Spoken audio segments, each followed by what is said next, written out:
Good morning praise Lord, welcome to this video.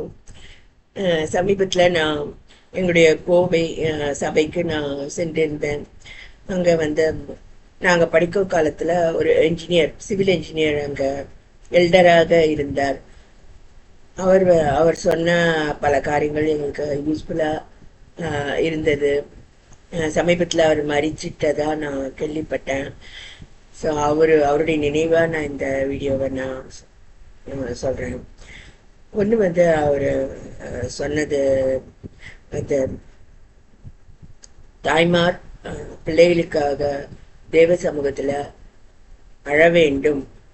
அப்படி இல்லாட்டி பிள்ளைகள் பிற்காலத்தில் அவர்களை அழ வைப்பார்கள் அப்படின்ட்டு ஒன்று சொன்னார். ரெண்டாவது அவர் ஒரு தீர்க்கதரிசியும் கூட. அதனால அவர் எனக்கு சொன்ன ஒரு தீர்க்க தரிசனம் என்னன்னா thy word, thy power and thy mercies அப்படி சொல்லிட்டு அவரு எனக்காக அதை சொன்னாரு. ஏன்னா எனக்கு அவருடைய வார்த்தை கொடுக்கப்பட்டது. அவருடைய வல்லமை கர்த்தர் எனக்கு விளக்கி காட்டினார். அதோட அவருடைய இரக்கங்கள் எனக்கு அதிகமா எனக்கு அங்கிருந்த நாட்கள்ல கர்த்தர் எனக்கு வெளிப்படுத்தினார். அதான் அந்த சபை எல்டர் அதை எனக்கு சொன்னார். ஏன்னா நான் மிகவும் சிறுமியாக அங்க இருந்தேன். எனக்கு காரியங்கள் தெரியாததுனால அவர் இதை எனக்கு சொல்லி கொடுத்தார். அது மட்டும் இல்ல, சங்கீதம் 85 அவரு வாசிச்சு காமிச்சாரு. உமது ஜனங்கள் உம்மில் மகிழ்ந்திருக்கும்படி நீர் எங்களை திரும்ப உயிர்ப்பிக்க மாட்டீரோ? கர்த்தராகிய தேவன் விளம்புவதை கேட்பேன். அவர் தம்முடைய ஜனங்களுக்கும் தம்முடைய பரிசுத்தவான்களுக்கும் சமாதானம் கூறுவார். அவர்களோ மதிகேட்டுக்கு திரும்பாதிருப்பார்களாக அப்படின்னு சொல்லிட்டு அந்த சங்கீதம் ஒரு சபையில வாசித்து காண்பித்தார். அது போல எனக்கு இன்னும் நிறைய ஆலோசனைகளை அவரு சொல்லி இருக்கிறாரு. அவருடைய முகம் பாத்தீங்கன்னா மோசையின் முகம் போல பிரகாசிச்சு இருக்கும். நிறைய தடவை நான் பார்த்திருக்கேன். அதையும் எங்க சபையில தான் சொல்லி கொடுத்தாங்க. நம்ம தேவ சமூகத்துல நிற்க நிற்க நம்முடைய முகம் பிரகாசித்து இருக்கும் அப்படின்னு சொல்லிட்டேன். ஸோ இந்த சங்கீதத்துல மதிகேடு அப்படின்ட்டு ஒரு வார்த்தை இருக்குது.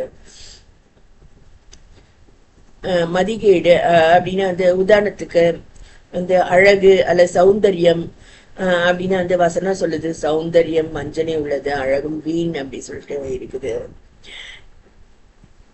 என்னுடைய திருமணமான அன்றைக்கே என்னோட கணவர் சொல்லிட்டாரு, நீ நல்லாவே இல்லை, உன்னோட அழகான பெண்கள் 60க்கும் அதிகமானவர்கள் நான் பார்த்திருக்கேன் அப்படின்னு சொல்லிட்டார்.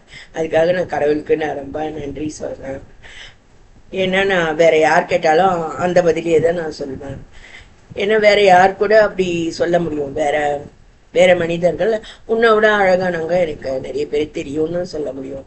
இந்த மாதிரி பிரச்சனைகள் ஒவ்வொரு வீட்லயும் நடக்குது. ஸோ என்னுடைய பாஸ்டர் சொல்வார், கர்த்தர் உன்னை அழகா காண்பிக்கிறவர் கர்த்தர் தான் அப்படின்னு சொல்லிட்டு சொல்வார். அதாவது நான் பார்த்து இது நான் அழகா இருக்கேன், அதனால நான் கர்த்தருக்கு விரோதமா போகணும் அப்படின்னு நான் நினைக்க கூடாது அப்படின்றதுக்காக என்னுடைய போதகர் அவ்வாறு எனக்கு சொல்றார். நான் அழகா இருக்கிறேன் அப்படின்ட்டு யாரோ நினைக்கிறாங்க அப்படின்னா அது கர்த்தர் அவங்களுக்கு அதை அப்படி காண்பிக்கிறார் அப்படின்னு சொல்லிட்டு அவரு எச்சரிப்பா அத சொன்னார். அதனால நம்ம அப்படிப்பட்ட மதிகேடுகளுக்கு நம்மளை விலக்கி காத்து கொண்டு நம்முடைய நற்பெயர், நம்முடைய நற்பண்புகள், நம்முடைய சமாதானம், நம்முடைய குடும்ப